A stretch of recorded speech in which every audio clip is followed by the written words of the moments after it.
have a little look then. We are now at more of a broad reach, or a training run, whatever you want to call it.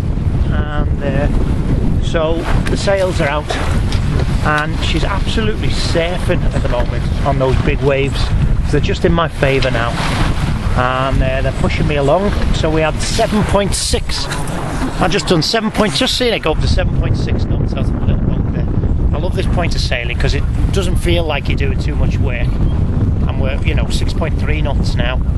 It doesn't feel like you're doing anything like that.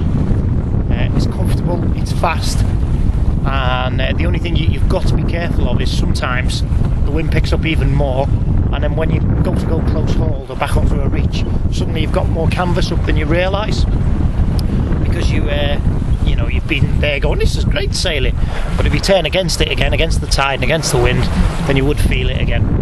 But at the moment, this is going to take me all the way down to Workington. What a great day sailing. Have a little look around, see how it's going.